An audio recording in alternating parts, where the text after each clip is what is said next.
Gold buyers, మీ కష్టాల్లో నమ్మకమైన మీ ఆత్మీయ నేస్తం.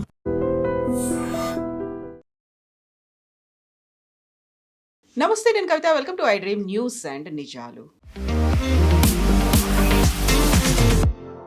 కర్ణాటకలో మరోసారి సీఎం కుర్చీ మారబోతోంది. ఇప్పటిదాకా సిద్ధరామయ్య ఉన్నారు, నెక్స్ట్ డీకే శివకుమారే కాబోతున్నారు అన్నప్పటికి కూడా ఆ సస్పెన్స్ ఇంకా కొనసాగుతోంది. డీకే పేరుని అఫీషియల్గా అనౌన్స్ చేయలేదు. అయితే ఫర్ ద ఫస్ట్ టైం చాలా కామ్గా, కూల్గా సిద్ధరామయ్య తప్పుకుంటున్నారు. ఇంతకుముందు జరిగినట్టుగా ఒక హెవీ డ్రామా, సస్పెన్స్ అనేది ఈసారి కనిపించట్లేదు. బట్ 1956 నుంచి చూసుకుంటే ఇప్పటిదాకా ఫుల్ టైం సర్వ్ చేసినటువంటి, అంటే 5 ఏళ్ల పాటు ఉన్నటువంటి సీఎంలు కేవలం 3 మాత్రమే కర్ణాటకలో ఎందుకు కనిపిస్తున్నారు?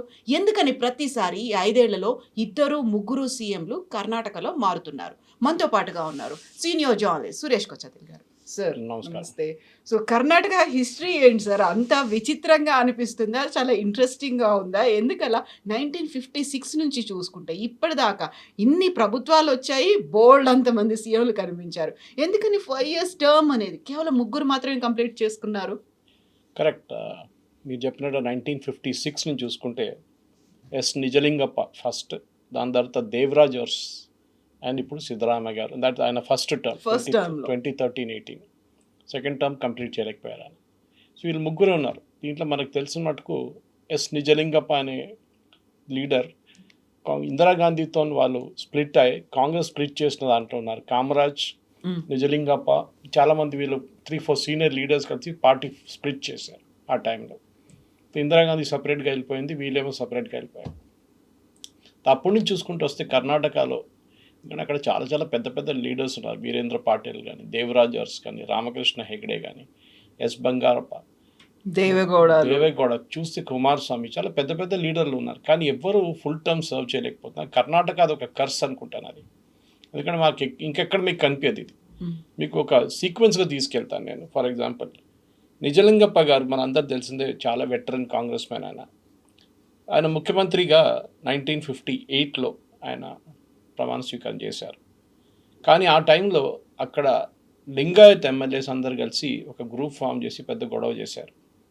దాని తర్వాత కాంగ్రెస్ హైకమాండ్ ఏం చేశారంటే ఆయన్ని నిజలింగప్పని రిజైన్ చేపించేసి B D Jatti, later became the vice president of India, ఆయన్ని ఆ పదవికి తీసుకొచ్చారు.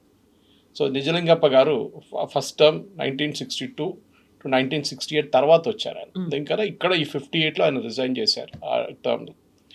దాని తర్వాత మనం చూస్తే 71లో వీరేంద్ర పాటిల్ ఫస్ట్ టైం ముఖ్యమంత్రి అయ్యారు. ఆ టైంలో ఆయన కాంగ్రెస్ పార్టీ స్ప్లిట్ అయినప్పుడు మనకు అందరూ తెలుసు 69లో వీరేంద్ర పాటిల్ గారు లింగాయత్ రిప్రజెంటేటివ్గా ముఖ్యమంత్రి పదవి తీసుకున్నారు.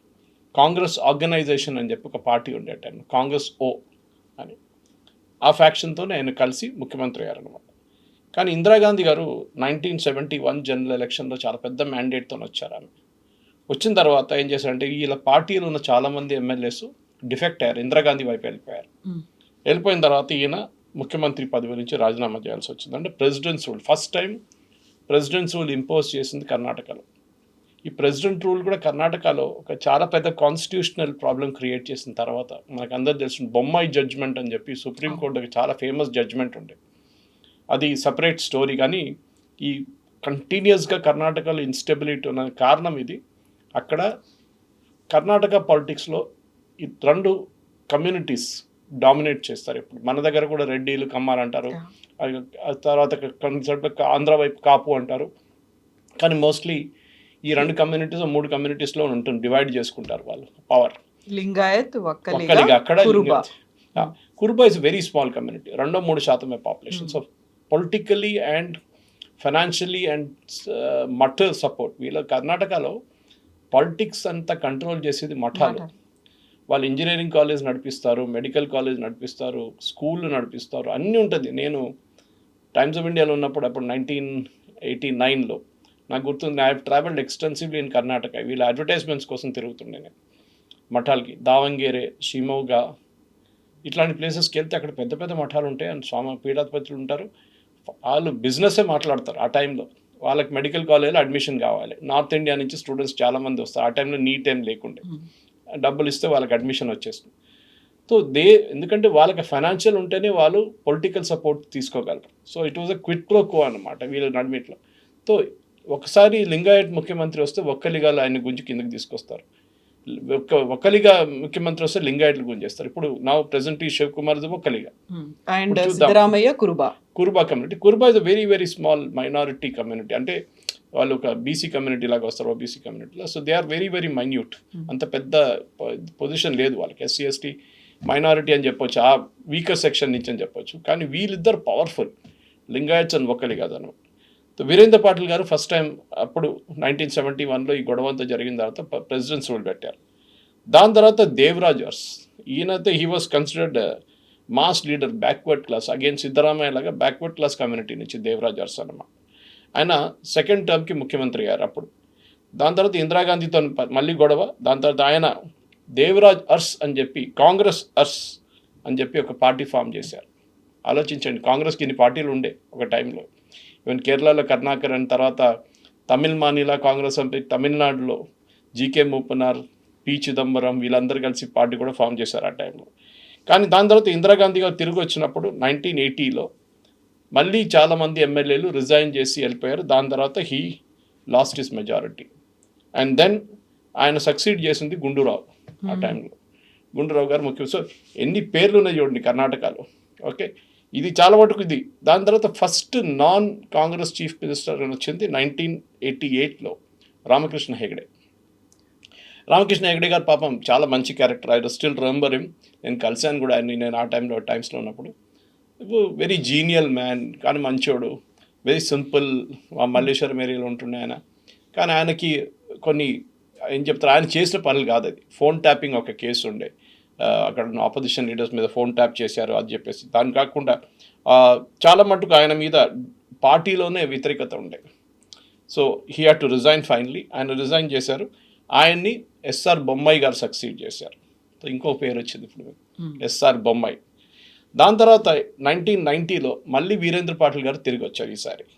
ఓకే, ఆసారి 1918లో కాంగ్రెస్కి చాలా పెద్ద మెజారిటీ వచ్చింది కర్ణాటకలో. And then he came back as CM. కానీ ఆయన సీఎం వచ్చిన తర్వాత చన్నపట్న అండ్ దావంగిరిలో చాలా పెద్ద కమ్యూనల్ రైట్స్ జరిగింది. దాంతో ఆయన మీద చాలా పెద్ద ప్రెషర్ వచ్చింది. అండ్ మనకు బేగంపేట ఎయిర్పోర్ట్లో అంజయ్య గారిని ఎట్లా ఇన్సల్ట్ చేశారో, something very similar happened in Bengaluru airport. Rajiv Gandhi గారు ఒక ట్రిప్కి వచ్చినప్పుడు అక్కడ ఆ ట్రిప్లో ఇమ్మీడియట్ ఈయన దగ్గర అడగకుండానే, వీరేంద్ర పాటిల్ గారి దగ్గర అడగకుండానే వీరేంద్ర పాటిల్ రాజీనామా చేసేస్తారు, ఎస్ బంగారప్ప విల్ సక్సీడ్ అని చెప్పి బెంగళూరు ఎయిర్పోర్ట్లో అనౌన్స్ చేశారు.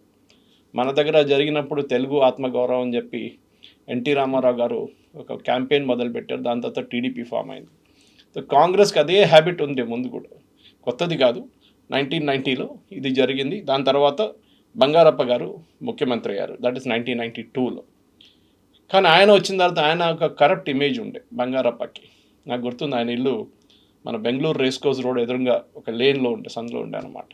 కృష్ణ అని చెప్పి ఒరిజినల్ రెసిడెన్స్ ఒకటి ఉంది, కావేరి అని చెప్పి ఇంకోటి ఉంది. కానీ ముఖ్యమంత్రి కానీ he use to stay in his own house Bangarappa గారు. ఆయన మీద చాలా ఆరోపణలు వచ్చినాయి. దాని తర్వాత ఈ had to kind of resign అనమాట. అక్కడి నుంచి ఆయన రాజీనామా చేయాల్సి వచ్చింది. ఆయన రాజీనామా చేసినప్పుడు మీరు చెప్పినట్టు వీరప్ప మొయిలీని అప్పుడు అపాయింట్ చేశారు ముఖ్యమంత్రిగా. Yes, he became the CM after that. కానీ ఆయన కూడా ఎక్కువ రోజులు ఉండకపోయారు. దాని తర్వాత 1996లో హెచ్డి దేవగౌడ గారు వచ్చారు. Okay, again one big name. తర్వాత ప్రధానమంత్రి గారు ఆయన అయ్యారు. కానీ ఆయన కూడా 1996 వర్డిక్ చాలా అంత మెజారిటీ లేకుండే, కానీ నేషనల్ లెవెల్లో ఆయన ప్రధానమంత్రిగా ప్రపోజ్ చేశారు కోalition గవర్నమెంట్. ఆయన రాజీనామా చేసి he went on to become prime minister. ఆ టైంలో ఐ థింక్ నాకు గుర్తు జేహెచ్ పాటిల్ గారిని అపాయింట్ చేశారు. JH Patil became the chief minister of Karnataka. ఎంతమంది పేర్లు చూడండి. అండ్ తర్వాత మళ్ళీ కుమారస్వామి అయ్యారు. దెన్ దాని తర్వాత యాక్చువల్లీ 2006లో ధరమ్ సింగ్ ముఖ్యమంత్రి అయ్యారు. ఓకే, అక్కడ కూడా ఒక ఫ్రాక్చర్డ్ మ్యాండేట్ ఉండే, మెజారిటీ ఎక్కువ లేకుండే, కానీ కోalition గవర్నమెంట్ ఉండే జేడీఎస్తో. కానీ 2006లో కుమారస్వామి మళ్ళీ గేమ్ మొదలుపెట్టారు, సపోర్ట్ విత్డ్రా చేశారు, గవర్నమెంట్ పడిపోయింది. దాని తర్వాత కుమారస్వామి బీజేపీ సపోర్ట్ చేసుకొని ఆయన ముఖ్యమంత్రి అయ్యారు అనమాట. కానీ దాని తర్వాత కూడా మనం చూసాం కుమారస్వామి 2007లో 20 నెలలు కంప్లీట్ చేసిన తర్వాత కుమారస్వామి అండ్ బీజేపీ నడిమిట్లో ఒక అగ్రిమెంట్ ఉండే, శివసేనతో ఉన్న అట్లనే సేమ్ అగ్రిమెంట్. మేము పవర్ ట్రాన్స్ఫర్ చేస్తాం మీకు అని సీట్ చెప్పి. షేరింగ్ అనేది. ఇక్కడ ఇప్పుడు సిద్ధరామయ్య అండ్ డీకేఎస్ నడిమిట్లు కూడా ఒక అగ్రిమెంట్ ఉండే అట్లాంటిది. అదే ప్రాబ్లం క్రియేట్ చేస్తుంది ఈసారి. సో ఇట్లాంటి పరిస్థితుల్లో ఇప్పుడు మనం ఏం చూస్తున్నాం అంటే that entire thing after completing 20 months Kumaraswamy గారు రిఫ్యూజ్ చేశారు. దాని తర్వాత ఆయన రాజీనామా చేశారు.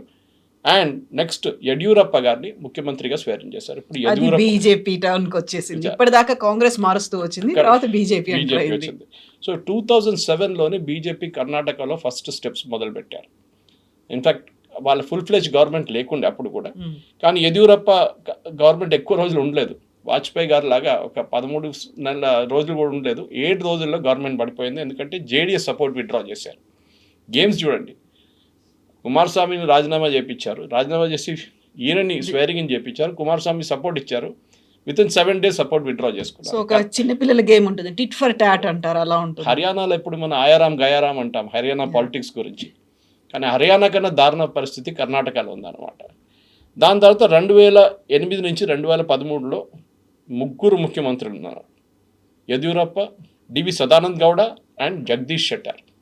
3. That is B S Yeddyurappa, D V Sadanand Gowda and Jagadish Shettar. ఇది ఎందుకు జరిగింది అనేది మనం ఒక అనలైజ్ చేసుకోవాలి.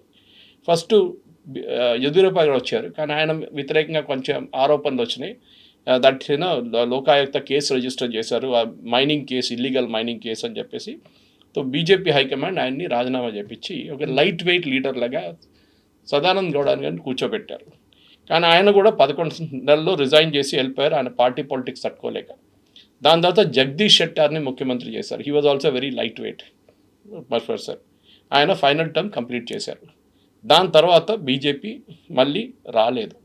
జరిగింది ఏంటంటే కుమారస్వామి గారు 2019-23లో అగైన్ హంగ్ వర్డిక్ట్ ఉండే, కర్ణాటకలో ఫుల్ ఫ్లెజ్ మెజారిటీ లేకుండే. దాని తర్వాత కాంగ్రెస్ అండ్ జేడీఎస్ కలిసి గవర్నమెంట్ ఫామ్ చేశారు. టిపికలీ తర్వాత 17 ఎమ్మెల్యేలు రిజైన్ చేశారు పార్టీ నుంచి. దాని తర్వాత గవర్నమెంట్ పడిపోయింది. సో యడ్యూరప్ప గారు తిరిగి వచ్చారు మళ్ళీ. ఓకే, యడ్యూరప్ప గారు వచ్చారు, ఆయన కూడా ఉన్నారు. కానీ ఆయన్ని విత్ ఇన్ ఫ్యూ మంత్స్ ఆయన కూడా రాజీనామా చేయించారు BJP leadership. He was asked to step down. And 2021లో బసవరాజ్ బొమ్మాయి గారు ముఖ్యమంత్రి అయ్యారు. దాని తర్వాత వీసా సిద్ధరామయ్య గారు వచ్చారు. సో ఆలోచించండి, ఇంత పెద్ద ఒక స్టోరీ ఉంది కర్ణాటకలో. ఒక స్టేబుల్ పాలిటిక్స్ అనేది ఆ స్టేట్లో ఎప్పుడు రాలేదు. పాసిబ్లీ ఇంత పవర్ఫుల్ స్టేట్ ఉండి కూడా కర్ణాటకలో ముందు 2 పార్టీలు ఉండే, జేడిఎస్ అండ్ కాంగ్రెస్. సిద్ధరామయ్య గారు వచ్చిన జేడిఎస్ నుంచి, ఆయన జేడిఎస్ నుంచి ఎక్స్పెల్ చేశారు ఆయన్ని. అప్పుడు సోనియా గాంధీ కాంగ్రెస్లో తీసుకున్నారు. దానికోసం చూడండి, నిన్న మన డీకే శివకుమార్ ఒక స్టేట్మెంట్ ఇష్యూ చేశారు. And I tweeted about it. చాలా మటుకు ఒక image something very similar to what happened with Himanta Biswa Sharma అస్సాంలో. హిమంత బిశ్వ శర్మకి ఆ టైంలో తరుణ్ గొగోయ్తో పెద్ద ప్రాబ్లం ఉంది. తరుణ్ గొగోయ్ గారు ముఖ్యమంత్రి ఉన్నారు. Himanta Biswa Sharma was number 2 in Assam, Congress leader. ఆయనకి ప్రాబ్లం డిస్కస్ చేయడానికి రాహుల్ గాంధీ దగ్గర అపాయింట్మెంట్ అడిగారు. ఢిల్లీకి వచ్చి అస్సాం భవన్లో ఉన్నారు. 3 రోజులు రాహుల్ గాంధీ కలవలేదు. 3వ రోజు పిలిపించి రమ్మని చెప్పారు. కానీ డిస్కషన్ నడిమిట్లో ఆయన అసలు ఈయన ప్రెజెన్స్ కూడా పట్టించుకోలేదు. హిమంత బిశ్వ శర్మ పక్కన ఉన్నారని కూడా పట్టించుకోకుండా రాహుల్ గాంధీ కుక్కకి బిస్కెట్లు తినిపిస్తున్నారు. లాస్ట్ మన అందరు తెలిసింది ఆ స్టోరీ. అదే బిస్కెట్లు ఆయన హిమంత బిశ్వ శర్మకి ఆఫర్ చేశారు. ఆయన కోపం వచ్చి అక్కడి నుంచి వాకౌట్ చేసి స్ట్రేట్ అవే బీజేపీలో వెళ్ళిపోయారు. Now it's Himanta Biswa Sharma is all powerful in north east, Assam ఒకటే కాదు. ఇదే ఆల్మోస్ట్ జరిగింది మొన్న. 3 రోజులు డీకే శివకుమార్ గారు ఢిల్లీలో ఉన్నారు రాహుల్ గాంధీని కలవలేదు. He refuse to meet. ఎందుకంటే సిద్ధరామయ్యకి సపోర్ట్ రాహుల్ గాంధీ దగ్గర నుంచి, నాట్ ఆ శివకుమార్ అనే మనిషికి ఆయన నచ్చరు. ఎందుకంటే ఒకటి, శివకుమార్ ఈజ్ వెరీ పవర్ఫుల్ కర్ణాటకలో ఫైనాన్షియలీ. ఆయన కాంగ్రెస్ పార్టీ ఏటీఎం అంటారు. ఆయన డబ్బులు ఆయన దగ్గర ఉంది. ఆయన పర్సనల్ వెల్త్ చూసుకుంటూ కూడా 600 నుంచి 1200 కోట్ల దాకా ఉంది. ఆయన బ్రదర్ ఇద్దరు కలిసి పెద్ద బిజినెస్ ఉంది వాళ్ళకి. కానీ రాహుల్ గాంధీ కలవలేదు. లాస్ట్ 3rd డే ఆయన ఏదో ఒక చేయబోతున్నారని తెలిసినప్పుడు Priyanka Vadra called him, said please come and see me. ఆమె మాట్లాడి ఆమె డిసైడ్ చేసిందంట that he will become the CM and Siddaramaiah will have to step down. Siddaramaiah గారికి ఇప్పుడు కూడా తట్టుకోలేకపోతున్నారు ఆయన. బికాస్ ఆయనకి అఫ్కోర్స్ క్లోజింగ్ టు 80 నౌ. ఆయన కొడుకు యతీంద్రాని ఒక పెద్ద పొజిషన్కి తీసుకురావాలని ఉండే. కానీ డీకే శివకుమార్కి అసలు అది నచ్చదు. ఎందుకంటే ఆయనకు ఒక లైఫ్ లాంగ్ డ్రీమ్ ఉండే, కర్ణాటక ముఖ్యమంత్రి నేను కూడా ఉండాలి, నేను కూడా కావాలని చెప్పేసి. తో ప్రియాంక వాద్రా పిలిపించి మాట్లాడాలంట, but Rahul Gandhi did not see him even that. తో పాలిటిక్స్ ఇంకా మారిపోలేదు కర్ణాటకలో, ఇంకా నడుస్తుంది. అందులో కాంగ్రెస్ లో కూడా 2 పవర్ సెంటర్లు తయారయ్యాయి, ఒకటి ప్రియాంక అండ్ ఒకటి రాహుల్, వాళ్ళ వర్గాలుగా ఉన్నాయా అని. దట్స్ వాట్ వాళ్ళ ఫాదర్ చేసిన అదే పాలిటిక్స్ కదా ఇది. వాళ్ళ నాన్నగారు బంగారప్ప అని అనౌన్స్ చేశారు ముఖ్యమంత్రిగా ఎయిర్పోర్ట్లో. ఇక్కడ అంజయ్ గారిని తీసేసి ఇంకో ముఖ్యమంత్రిని పెడతా అని చెప్పినట్టు అదే కండిషన్లో అయిపోయింది అది. అంటే కాంగ్రెస్లో ఎప్పుడు కూడా ముఖ్యమంత్రిని డిసైడ్ చేసేది ఈ పార్టీలో ఉన్న వాళ్ళ ఫ్యామిలీ ఒకటే. ఖర్గే గారు కూడా రోల్ ఆలోచించండి. ఖర్గే గారు కర్ణాటక నుంచి కాంగ్రెస్ పార్టీ ప్రెసిడెంట్, ఆయన్ని కన్సల్ట్ చేయకుండానే ముఖ్యమంత్రిని మార్చేశారు అక్కడ. ఒక టైంలో రూమర్ ఉండే, మీకు గుర్తుంటుంది, ఖర్గే గారిని ముఖ్యమంత్రి చేసి ఈయనని రాజ్యసభకు పంపిద్దామని చెప్పేసి. కానీ అది శివకుమార్ వాళ్ళ ఫ్యాక్షన్ అంగీకరించట్లేదు. కానీ ఇప్పుడు కూడా సపోర్ట్ డీకే శివకుమార్కి లేదు. డ్రామా ఇంకా అవి బాకీ హై, హిందీలో అంటారు చూడండి, అవి డ్రామా పిక్చర్ అవి బాగా బాకీ హై. ఎందుకంటే ఈ ఎమ్మెల్యే సపోర్ట్ అంతా సిద్ధరామయ్యకు ఉంది. రేపు ఏదైనా జరిగితే కర్ణాటకలో హిస్టరీ ఉంది split of Congress party, Congress organisation, Congress Urs, ఇట్లాంటి చాలా మటుకు పార్టీలు ఫామ్ అయినాయి. సో డెఫినెట్గా ఐ థింక్ ఇంకొక ఈ బాకీ టర్మ్లో ఎంత మిగిలిందో టర్మ్లో, ఆ టర్మ్లో డీకే శివకుమార్ గారి పొజిషన్ చాలా షేకీగా ఉండబోతుంది, చాలా షేకీగా ఉండబోతుంది. అందులో కూడా డీకే శివకుమార్ మీద విపరీతమైనటువంటి ఆరోపణలు సొంతంగా కాంగ్రెస్ పార్టీ బయటి వైపు నుంచి కూడా చేయించింది అనేది. అందులో ఆయన ఆర్ఎస్ఎస్ అభిమాని, లేకుంటే అలాంటి కార్యక్రమాలకు అటెండ్ అవుతుంటారు, ఎక్కువగా బీజేపీకి సపోర్ట్గా మాట్లాడుతున్నారు. హీఈస్ మోర్ బీజేపీ దాన్ కాంగ్రెస్ అనేటువంటి ఒక యాంటీ క్యాంపెయిన్ కూడా ఎస్టాబ్లిష్ చేశారు అక్కడ. కరెక్ట్. ఆయన రిలీజియన్ వైజ్ ఆయన ఎప్పుడు హైడ్ చేయలేదు అని చెప్పారు కూడా ఆయన. నేను గుడికి వెళ్తాను, నేను కుంభమేళాకి వెళ్ళాను, నేను వెళ్తాను, నాకు ప్రాబ్లం లేదని. కానీ అదే టైంలో సిద్ధరామయ్య గారు ఎగ్జాక్ట్లీ ఆపోజిట్. ఆయన హిజాబ్ ఇష్యూలో తీసుకున్న స్టాండ్ ఒకటి చూడండి. చాలా మటుకు టిప్పు సుల్తాన్ యానివర్సరీ సెలబ్రేట్ చేయడంలో ఆయన సపోర్ట్ ఒకటి ఉండే. చాలా మటుకు ఓబీసీ మైనారిటీ అంటే ముస్లిమ్స్ కలిపి ఒక సెట్ చేయడానికి చాలా మటుకు ట్రై చేశారు సిద్ధరామయ్య గారు. అది నచ్చని డీకే శివకుమార్ ఫ్యాక్షన్కి నచ్చలేదు. కానీ ఇప్పుడు కూడా మెజారిటీ, నేను అది చెప్తే, ఇప్పుడు కూడా మెజారిటీ ఎమ్మెల్యేలు సిద్ధరామయ్యతో ఉన్నారు. కానీ అది మారిపోతుంది. ఒకసారి మీకు ఆ కుర్చీలో ఉన్న పవర్ వచ్చేస్తే ఎమ్మెల్యేలు కూడా మారిపోతారు. అది మనం చాలా టైం భారత్లో ఉన్న పాలిటిక్స్లో చూసాం, అది ప్రతి స్టేట్లో జరిగింది అది. కానీ ఇప్పుడున్న పరిస్థితుల్లో కాంగ్రెస్కి 3 స్టేట్స్ ఉన్నాయి సౌత్లో టెక్నికలీ, ఇంకోటి కోయిలేషన్ అని తమిళనాడు, కేరళ, కర్ణాటక అండ్ తెలంగాణ. అఫ్కోర్స్ కేరళలో కూడా ఇట్స్ కోయిలేషన్ గవర్నమెంట్, టెక్నికలీ వాళ్ళు యూడిఎఫ్ అని చెప్తారు దాన్ని. తెలంగాణ అండ్ కర్ణాటకలోనే ఫుల్ ఫ్లెడ్జ్డ్ పార్టీ, వాళ్ళ ఓన్ సపోర్ట్లో ఉన్నారు వాళ్ళు. అట్లాంటి పరిస్థితుల్లో రేపు కర్ణాటకలో అన్నిటికంటే పెద్ద లక్కీ ఫ్యాక్టర్ కాంగ్రెస్కి ఏంటంటే బీజేపీ వైపు నుంచి ఒక స్ట్రాంగ్ లీడర్ లేరు వాళ్ళ దగ్గర. ఇప్పుడు ఎవరు ఫేస్ అనేది చూపించడానికి లేదు అక్కడ. మీకు గుర్తుంటుంది కవిత గారు, ఈయన్ని యడ్యూరప్ప గారిని రాజీనామా చేపించినప్పుడు ఆయన సపరేట్ పార్టీ ఫామ్ చేశారు, కేజేపీ అని చెప్పి. ఆసారి ఎలక్షన్లో, నెక్స్ట్ జరిగిన ఎలక్షన్లో 12% ఓట్లు తీసుకెళ్ళిపోయారు. That is the BJP could not win. తర్వాత బీజేపీ హైకమాండ్ తెలిసిపోయింది మనం చేసిన తప్పని చెప్పి ఆయన రిటర్న్ తీసుకొచ్చారు. But it's too late. కానీ ఇదే ఆర్గ్యుమెంట్ మనం బీహార్ కానీ, ఛత్తీస్గఢ్ కానీ, ఒడిశా, రాజస్థాన్, మధ్యప్రదేశ్ కూడా చేయొచ్చు మనం. అక్కడ ఎవరున్నారు ముఖ్యమంత్రి ఫేస్? ఎవరు లేరు కదా. పార్టీ ఒక పేరు చెప్పారు, ఆ పేరుతోనే అందరు ఎస్ అన్నారు, ముఖ్యమంత్రి అయిపోయారు. కర్ణాటకలో కూడా అట్లా చేయొచ్చు కదా అంటే కాదు. కర్ణాటక పాలిటిక్స్ ఈజ్ ప్యూర్లీ, నేను చెప్పాను చూడండి, ఒక్కలిగా లింగాయట్ బ్యాటిల్.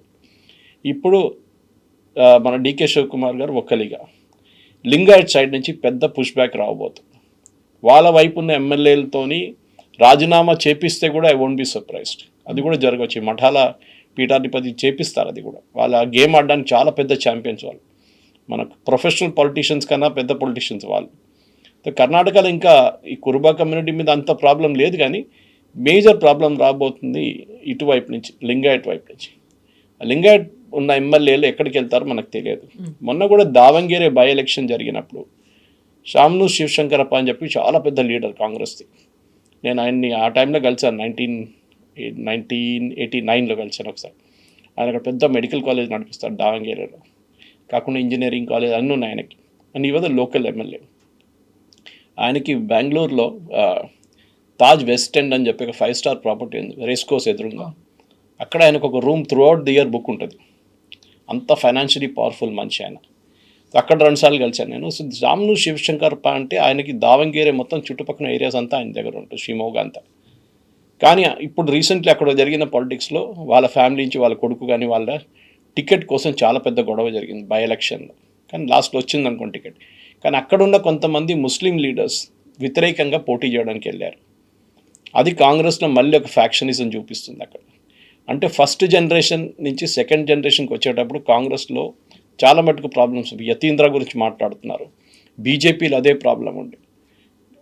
మన యదురప్ప గారు ఆయన కొడుకు, is not powerful at all. బీజేపీలో ప్రెసిడెంట్ అది ఇది అంటారు కానీ ఆయనకంత పవర్ లేదు ఇప్పుడు. సో బీజేపీ వైపు అన్నిటికంటే పెద్ద ప్రాబ్లం ఏంటంటే వాళ్ళ దగ్గర ఒక కొత్త లీడర్. అది పాత సిస్టంలో మనం చూస్తే చాలా మటుకు యడ్యూరప్ప గారు ఉన్నారు, ఆయన తర్వాత కూడా చిన్న చిన్న లీడర్స్ సదానంద్ గౌడ ఉన్నారు, మేము చెప్పినట్లు జగదీష్ షెట్టార్ వచ్చారు, ఇట్లాంటి లీడర్స్ ఉన్నారు. కానీ they are not mass crowd pulling leaders కాదు. ఈవెన్ సిద్ధరామయ్య కూడా అంత పెద్ద మాస్ క్రౌడ్ పుల్లింగ్. ఇన్ఫ్యాక్ట్ ఈయన DK Shivakumar is a crowd puller surprisingly. Okay, ఎందుకంటే ఆయన ఒక యంగ్ బ్లడ్ అని చూపిస్తారు అండ్ మంచి ఆర్గనైజర్, ఫైనాన్షియల్గా మంచి పులప్ తీసుకొస్తారు. అదే దట్ ఈస్ వై కాంగ్రెస్ ఈసారి ఐ థింక్ ప్రియాంక అట్లీస్ట్ అది రికగ్నైజ్, రాహుల్ గాంధీ రికగ్నైజ్ చేయకపోతే కూడా ప్రియాంక వాద్రా రికగ్నైజ్ చేసింది. ఈయనని ఇట్లా వెళ్ళిస్తే ఈయన రేపు ఇంకొక హిమంత బిశ్వ లాగా తయారవుతారు, బీజేపీకి వెళ్ళిపోతాడు, పార్టీని మార్చేస్తారు, బీజేపీ ముఖ్యమంత్రి అయిపోతారు రేపు అని చెప్పేసి. ఇవాళ కూడా మనం రూల్ అవుట్ చేయలేము అది. ఎందుకంటే వచ్చే ఎలక్షన్లో, రాబోయే ఎలక్షన్లో, ఈ ఇంకా 2-3 సంవత్సరాలు 2 సంవత్సరాలు జరిగే ఎలక్షన్లో ఏం జరుగుతుందని మనకు తెలియదు ఇప్పుడు. బహుశా అప్పుడు I won't be surprised Siddaramaiah గారు అక్కడ పార్టీని స్ప్లిట్ చేసి కూడా చేయొచ్చు. సో ఈవెన్ కమ్యూనల్ లైన్స్లో కూడా డివైడ్ కావచ్చు. ఒకటి లింగాయట్ సపరేట్ పార్టీ పెడితే వాళ్ళు సపరేట్గా వెళ్ళిపోతారు, ఒక్కలిగా ఇటువైపు నుంచి ఇటు వెళ్ళిపోతారు. ఇది కూడా జరగవచ్చు. ఎందుకంటే కర్ణాటకలో ఇప్పుడు ఆ ఓల్డ్ ఫ్యాక్షన్ లీడర్లు ఎవరు లేరు, దేవగౌడ గారు ఒక్కరే ఉన్నారు. కుమారస్వామి ఇప్పుడు మొన్న ఏదో చిన్న సౌండ్లు చేస్తున్నారు ఆయన, మేము బీజేపీతో కలిసి పోటీ చేస్తాం. ఎందుకంటే దానికన్నా ముందు ఆయన పెద్ద స్టోరీ ఆడింది. ఇది బీజేపీ ఆడిన గేమ్. అది నేను తెలంగాణలో ఎప్పుడు చెప్తుంటాను కవిత గారు, బీజేపీ నేర్చుకోవాలంటే కర్ణాటక నుంచి నేర్చుకోవాలి. లెసన్ కర్ణాటకలో ఏం చేశారంటే ఒక టైం నేను చెప్పాను చూడండి, జేడీఎస్ అండ్ కాంగ్రెస్ ఉండే అక్కడ, బీజేపీ వాజ్ నథింగ్. తర్వాత మనం చూసాం ఫస్ట్ టైం యడ్యూరప్ప గారు తీసుకొచ్చిన అప్పుడు ఆయన ముఖ్యమంత్రి చేసినప్పుడు జరిగింది ఇదంతా. కానీ అక్కడ వాళ్ళు ఏం చేశారు, ఫస్ట్ వాళ్ళకి చాలా క్లియర్గా తెలిసిపోయింది, మండ్యా పార్టీ అంటారు ఎవరు, జేడీఎస్. మండ్యా పార్టీ చుట్టుపక్కల జిల్లాల నుంచి కొన్ని సీట్లు గెలుస్తారు వాళ్ళు అప్పుడు. అని వాళ్ళు 25 ఎమ్మెల్యేలు 15 ఎమ్మెల్యేలు పెట్టుకుని కూడా ముఖ్యమంత్రి అయిన కేసులు ఉన్నాయి అక్కడ, కుమారస్వామి కానీ దేవగౌడ గారు. కానీ వాళ్ళని బీజేపీ ఏం చేశారు, స్లోలీ వాళ్ళని వీకెన్ చేయడం మొదలుపెట్టారు. వాళ్ళ వైపున కొంతమంది ఎమ్మెల్యేలని అటు తీసుకున్నారు, కొనుక్కున్నారు. కాకుండా తర్వాత దేవగౌడ గారిని పార్లమెంట్కి పంపించి, రాజ్యసభకి పంపించి, కుమారస్వామిని యూనియన్ మినిస్టర్గా చేసి కంప్లీట్లీ జేడీఎస్ని అక్కడ వీక్ చేసేసారు. ఇప్పుడు జేడీఎస్ ఒక 5 సీట్లు గెలిస్తే కూడా అసెంబ్లీలో చాలా పెద్ద పర్ఫార్మెన్స్ ఉంటుంది. అది కాకుండా వాళ్ళ ఫ్యామిలీలో కొన్ని స్కాండల్స్ అంతా వచ్చిన, రేవన్న కొడుకుది స్కాండల్ అంతా వచ్చిన తర్వాత జరిగిన పార్టీ చాలా వీక్ అయిపోయింది. అక్కడ అదే పొజిషన్ ఇక్కడ నేను ఎప్పుడు చెప్తుంటాను, బీజేపీ చేయాల్సి ఉంటే కాంగ్రెస్తో పోటీ కాదు తెలంగాణలో, బీజేపీ పోటీ చేయాల్సింది బీఆర్ఎస్ వ్యతిరేకం. బీఆర్ఎస్ని వీక్ చేసేస్తే బీజేపీ ఇప్పుడు కాకుండా ఒక 10 సంవత్సరాల్లో ఆపోజిషన్గా పైకి వస్తారు. కానీ అది ఇక్కడ జరగలేదు, కర్ణాటకలో జరిగింది అది. ఇప్పుడు కూడా బీజేపీకి సౌత్లో ఒక హోప్ ఉంది, ఒక స్టేట్ గవర్నమెంట్ అంటే అది కర్ణాటకనే ఉంటుంది. కానీ బెంగాల్ తర్వాత బీజేపీకి ఒక కొత్త జోష్ వచ్చేసి కర్ణాటక కూడా మనం పట్టుకుందాం ఈసారి అని చెప్పేసి, దానికోసమే ఈ మార్పు ఇప్పుడు జరిగింది. అదర్వైజ్ ఇదే మూవ్స్ శివకుమార్ గారు ఒక సంవత్సరం ముందు కూడా చేశారు. ఐ మీన్ జెంటిల్మెన్స్ అగ్రిమెంట్ అంటున్నాను, మనకు తెలియదు, వీళ్ళు అందరు కలిసి కూర్చి చేసిన ఒక అగ్రిమెంట్ దట్ 2.5 years అని. కానీ అది సిద్ధరామయ్య గారు దీనికన్నా ముందు కూడా ముఖ్యమంత్రులు కూడా అదే పని చేశారు, కుమారస్వామి అదే పని చేశారు, బీజేపీకి ఇవ్వలేదు. దాని తర్వాత ఆయన్ని రాజీనామా చేయించారు, ఈసారి సిద్ధరామయ్య గారిని రాజీనామా చేయించారు. సో కర్ణాటక పాలిటిక్స్ అది చెప్తారు కదా, హిస్టరీ తిరిగి వస్తుందని, history always comes back, history repeats itself. So we're seeing this, the first time is the tragedy, the second time is the comedy అంటారు. అదే కర్ణాటకలో ఎప్పుడు జరుగుతుంది. ఈ 2.5 years మాత్రమే కాదు, నెక్స్ట్ రాబోయేటువంటి అసెంబ్లీ ఎలక్షన్స్ మీద కూడా ఫోకస్ పెట్టాల్సిన అవసరం ఉంటుంది. చాలా ప్రెస్టీజియస్గా కాంగ్రెస్ తీసుకుంటుంది. ఎట్ ద సేమ్ టైం ఇప్పుడున్నటువంటి క్లాషెస్ కావచ్చు, ఒక క్రైసిస్, దీన్ని బీజేపీ తనకు ఒక బెనిఫిట్గా ఎలా అవుతుంది అనేది చూసుకొని వెళ్ళాలి అనుకుంటే కర్ణాటకలో ఇంకొక హిస్టరీ కూడా ఉంది అని 40 ఇయర్స్లో ఏ పార్టీ కూడా మళ్ళీ సెకండ్ టర్మ్ కన్సిక్యూటివ్గా రాలేదు అనేది, ఒక 5 ఇయర్స్ తర్వాత మళ్ళీ రిపీట్గా కుదరలేదు, ఇంకా వేరే పార్టీ వచ్చింది అనేది. సో ఇప్పుడు మళ్ళీ దాన్ని రివర్స్ చెయ్యాలి అంటే చాలా పెద్ద ఎత్తున ఒక ఎక్సర్సైజ్ అయితే 2 పార్టీస్ నుంచి జరగాలి. ఇంకా డిఫరెంట్గా, ఎందుకంటే మనది కేరళలో కూడా చూస్తాం. ఇప్పుడు కేరళలో 2 ఫ్యాక్షన్స్ ఉంటాయి ఇప్పుడు అక్కడ, అంటే 2 ఫ్రంట్స్, ఒకటి LDF, ఎల్డిఎఫ్, ఒకటి CPM LDF left democratic front, Congress Muslim league united democratic front. ఒకసారి వీళ్ళు కలిస్తే నెక్స్ట్ టైం వాళ్ళు కలుస్తారు, నెక్స్ట్ టైం వీళ్ళు కలిసి. ఫస్ట్ టైం లాస్ట్ 2 సెషన్స్లో పినరాయి విజయన్ సిపిఎం లీడ్ చేసి గెలిపించారు. అది చాలా పెద్ద ఒక ట్విస్ట్ అది, ఎందుకంటే లోక్సభలో 20లో 19 సీట్లు తీసుకెళ్ళిపోయారు యూడిఎఫ్ 2 సార్లు, 2019లో 2024లో. కానీ అసెంబ్లీకి వచ్చినప్పుడు ఓడిపోతున్నారు. ఇది అక్కడ కేరళలో ఉన్న పాలిటిక్స్, వాళ్ళ లోకల్ పాలిటిక్స్ చెప్పొచ్చు మనం.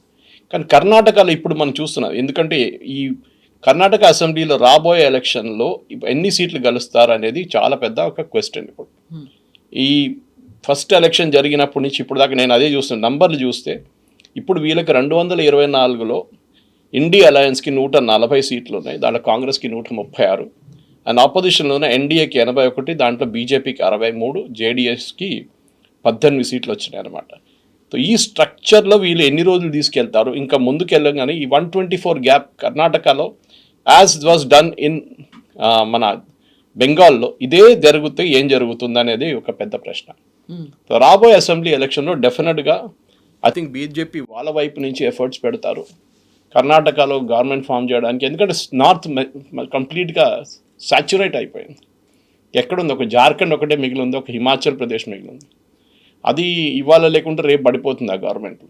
కానీ సౌత్ ఇప్పుడెప్పుడు స్టాలిన్ ముందు చెప్తుండే, దాని తర్వాత ఈవెన్ ఇక్కడ రేవంత్ రెడ్డి గారు చెప్తున్నట్టు సౌత్ అంతా సపరేట్, సౌత్ కాంగ్రెస్తో ఉందని. ఫస్ట్ బ్రేక్ చేయడానికి వాళ్ళు ట్రై అయిపోతున్నది కర్ణాటకలో. దానికోసం బీజేపీ గేమ్ ఆడుతున్నారు. కానీ దానికన్నా ముందు వాళ్ళకి ఇంకా పెద్ద ఎలక్షన్ ఉత్తరప్రదేశ్లో ఒకటి ఉంది 2027లో, ఆ ఎలక్షన్ మీద కూడా కాన్సన్ట్రేట్ చేస్తున్నారు. కానీ అక్కడ చాలా క్లియర్గా నితిన్ నబీన్ గారు ఆల్రెడీ అనౌన్స్ చేశారు, it will be Yogi Adityanath who will lead the election. అక్కడ మోదీ గారు మేజర్ క్యాంపెయిన్ చేయక్కర్లేదు అని చెప్పిన మాటకు వస్తారులే ఆయన క్యాంపెయిన్ చేయడానికి. అండ్ అమిత్ షా గారు కూడా ఉంటారు ఎట్లయినా క్యాంపెయిన్లో, వాళ్ళ కంప్లీట్ పార్టీ మెషినరీ ఉంటుంది. 400+ సీట్లు ఉన్నాయి అక్కడ. So it's a huge state. కానీ కర్ణాటక వైపు కూడా ఒక ఎఫర్ట్ ఉంటుంది. అండ్ బహుశా మనం బెంగాల్ ఇంపాసిబుల్ అనుకున్న బెంగాల్లో కలిస్తే కర్ణాటకలో కూడా అది జరగవచ్చు. అండ్ ఐ థింక్ సిద్ధరామయ్య గారిని మార్చిన ఒక వే ఇట్ వాజ్ డన్, అది చాలామంది కర్ణాటకలో నచ్చలేదు. వాళ్ళందరూ అదే బంగారప్ప గారిని ముఖ్యమంత్రి చేసిన ఆ సిట్యువేషన్లోనే ఇది కూడా అదే జరుగుతుంది. ఈ స్టేట్లో దీనికన్నా ముందు కూడా కాంగ్రెస్ హైకమాండ్ చాలా మటుకు చాలా ఇర్రేషనల్గా బిహేవ్ చేశారని ఒక ఆరోపణ ఉంది. అది వస్తే మళ్ళీ కర్ణాటకలో కన్నడ ఆత్మగౌరవం అని చెప్పి బీజేపీ దిగుతారు రోడ్డు మీద, అది జరుగుతుంది కూడా. ఒకవేళ డీకే శివకుమారే సీఎం అవుతున్నారు అనుకుంటే ఆయన మీద ఒక బాధ్యత కూడా పెట్టబోతోంది కాంగ్రెస్ పార్టీ. నెక్స్ట్ టర్మ్ మళ్ళీ మీరే తీసుకురావాలి, ఆ రెస్పాన్సిబిలిటీ మీదే. అలాంటి క్రౌడ్ పుల్లింగ్ కావచ్చు, లేకపోతే గవర్నమెంట్కి రావాల్సినటువంటి ఆ పథకాలు కావచ్చు, కార్యక్రమాలు అన్నీ కూడా ఈ శివకుమారే చేయాల్సి ఉంటుంది అని. కరెక్ట్, ఎందుకంటే 2023లో జరిగిన election last, so just before Lok Sabha జరగబోతుంది, దానికి మన తెలంగాణతోనే ఆల్మోస్ట్ ఈక్వల్. సో ఆ ప్రెషర్లో ఉంటారు వాళ్ళు, ఎందుకంటే 2029 ఈజ్ అ రిటర్న్ గేమ్ అంటున్నారు ఆల్మోస్ట్ అందరు పొలిటికల్ కామెంటేటర్స్. వెస్ట్ బెంగాల్ జరిగిన తర్వాత బీజేపీకి ఇంకా అంత పెద్ద ప్రెషర్ ఏం లేదు. ఈ ఆయిల్ ప్రెషర్ కొంచెం ఇప్పుడు ఉంది, అది బాస్ హ్యాండిల్ చేస్తే state of Hormuz next week open అవుతుంది అంటున్నారు. అది ఓపెన్ అయితే ప్రైసెస్ తగ్గిపోతుంది, దాని తర్వాత సిచ్యువేషన్ మళ్ళీ తిరిగి నార్మల్కి వచ్చేస్తుంది. సో 2029లో ఛాలెంజ్ ఎక్కువ లేదు బీజేపీకి, ఎందుకంటే 3 పెద్ద స్టేట్స్లో, అంటే యూపీ ఇంకా మనకు తెలియదు కానీ మహారాష్ట్ర అండ్ వెస్ట్ బెంగాల్, ఈ 2 స్టేట్స్లో వాళ్ళు చూసుకున్నారు. వాళ్ళ వైపు నుంచి ఇంకా ఈసారి 20 నుంచి 30 నుంచి 40 ఎమ్మెల్యేలు ఇంక్రీజ్ కావచ్చు. దాంతో బీజేపీకి కంఫర్ట్, లాస్ట్ టైం 240 దగ్గర వచ్చి ఆగారు. సో ఈసారి ఈ 2 స్టేట్స్ కలిపి 270 పార్ తీసుకెళ్ళిపోతారు, 280 దాకా. మిగతా రావాల్సింది యూపీ నుంచి ఇంకా ఒక 30 సీట్లు వచ్చేస్తే, వాళ్ళు లాస్ట్ టైం ఓడిపోయిన సీట్లు వస్తే they will cross the 300 mark. ఇది బీజేపీ టార్గెట్. ఇది దాంట్లో ప్రాబ్లం ఎక్కడ వస్తుందంటే కాంగ్రెస్కి సౌత్లో ఇప్పుడు దాకా డిఎంకే చాలా మటుకు సపోర్ట్ ఇచ్చారు లోక్సభలో, కానీ ఈసారి డిఎంకే ఏం చేస్తారో మనకు తెలియదు. కర్ణాటకలో కూడా అదే. కర్ణాటకలో ఫర్ ఎగ్జాంపుల్ బీజేపీ లోక్సభలో బాగానే పర్ఫామ్ చేస్తారు వాళ్ళు. అంత పెద్ద అసెంబ్లీ లాగా పర్ఫార్మెన్స్ అంత దారుణం లేదు వాళ్ళ పరిస్థితి. కానీ డెఫినెట్గా అక్కడ కూడా బీజేపీ 50-50 తీసుకెళ్ళిపోతే కాంగ్రెస్ పరిస్థితి ఈసారి 100 సీట్లు ఉన్నది తగ్గి 75 లేకుంటే 70 దాకా కూడా రావచ్చు వాళ్ళ కాంగ్రెస్ పర్ఫార్మెన్స్. అది చాలా మటుకు డేంజరస్. ఎందుకంటే ఒకసారి అది జరిగితే 2029 మళ్ళీ బీజేపీ గెలిస్తే మోదీ గారు లీడర్షిప్లో గెలుస్తారో లేకుంటే అమిత్ షా గారు ప్రధానమంత్రి అవుతారో ఎవరైనా కావచ్చు, గతంలో యోగి ఆదిత్యనాథ్ అది వస్తారో అది అన్నీ ఉంటుంది. సో డెఫినెట్గా దాట్ ఈస్ అ పాసిబిలిటీ, లేదని మనం డిస్కౌంట్ చేయలేం దాన్ని. కానీ అట్ ద సేమ్ టైం మనం కర్ణాటక పాలిటిక్స్లో సౌత్లో మళ్ళీ బీజేపీ ఒక పట్టు సాధించడానికి కర్ణాటక మళ్ళీ రిపీట్ చేస్తే దాంట్లో ఫుల్ ఎఫర్ట్ పెడితే డౌట్ కూడా లేదు. ఆయారాం గయారాం లాగా కర్ణాటక పాలిటిక్స్లో మనం చూసాం 56 నుంచి నిజలింగప్ప గారి నుంచి ఇప్పుడు సిద్ధరామయ్య గారి దగ్గర నుంచి ఒక ఆల్మోస్ట్ ఒక 18 నుంచి ముఖ్యమంత్రులు మారారు, 16 నుంచి 18. ఇప్పుడు కూడా ఇంకోసారి ఇది కూడా జరగవచ్చు ఈసారి. Yes, sir. Thank you so Thank you. much. Thank you.